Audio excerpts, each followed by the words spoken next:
Welcome today in front of me XIAOMI 11T Pro, and I'll show you how to adjust notification panel shortcuts on this device. So first just go to the notification bar right here and just tap here on the right upper corner on the edit icon.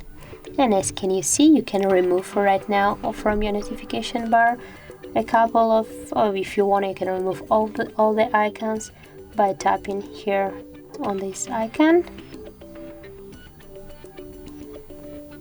Okay, and if you want to add, by the same way, just tap here to these icons and they will add it here automatically.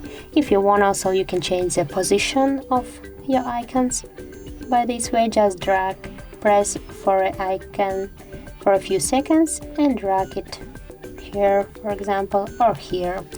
So that's it. If you find this video helpful, leave like, comment and subscribe our channel.